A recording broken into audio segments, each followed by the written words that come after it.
There is now a suspect in custody on suspicion of arson in the start of the Old Trails fire in Spokane on Saturday. Now, authorities had previously detained him that very day because he was reported by people who saw him allegedly starting this fire. They questioned him, released him, and then again nabbed him yesterday. And now he's behind bars, accused of arson. And of course, in fact, if he could be tied to any of these other, fires, there'll be additional charges, and that'll be all played out in the days to come. But in the Monday night press conference, we learned a lot more about this guy from Spokane County Sheriff John Nowels, who said his detectives arrested the 37-year-old. And turns out this guy was previously convicted of manslaughter in Arizona and now is held on $1 million bond. So here's part of that Monday evening press conference. About 5 p.m. this afternoon, we executed an arrest warrant and search warrant in the city of Spokane, and we took 37-year-old Aaron Fernaci, a convicted felon, into custody on a single charge of arson in the first degree. About 3 o'clock this afternoon, an arrest warrant affidavit and a search warrant affidavit were presented to Judge Zamblin.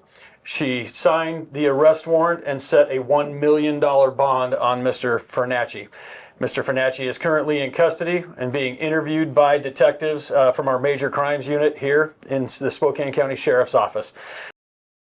Nearly 1,000 personnel are still fighting these fires in the Spokane area. Zero containment as of the time of this recording.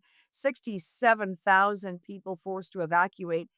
The majority of those people still not allowed back into their homes.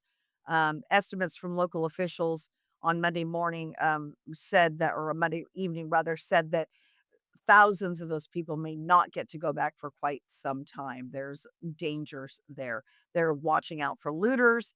They're asking people not to fly drones over the fire ravaged areas. But again, 700 structures roughly, and the majority of those are homes that have been destroyed in these fires. Um, this is good news, though. As of today, all 14 of the people that were unaccounted for as of Monday have been found.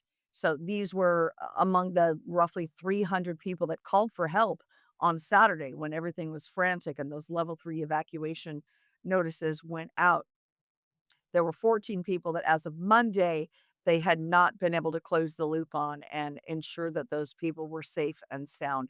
They've now done that. So at this point, there was zero loss of life, and I have not even heard of any reports of injuries from folks evacuated. I would guess that among the nearly 1,000 firefighting personnel, there could well be folks that have been injured on the firefighting line.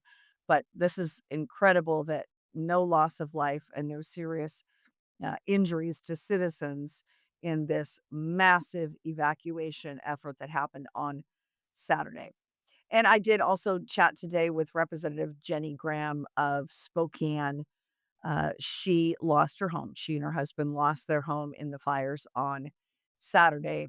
I caught up with her today. She is in Idaho staying with her daughter in law, and spent the first night, I guess, or night or two in a hotel with her mom. So, there are, doesn't matter who you are when fire comes and everything is destroyed. This is the result. One thing that she shared of note, and I intend to follow up on this in the next few days, is that state lawmakers, because today's election day, we're in election season, they're not able to contact constituents and say, how are you? Can I help? What can I do? Here are resources and connections that I have. And she said that was breaking her heart. Only because I reached out to her was she able to respond and say, I can talk to you off the record and tell you here's the situation.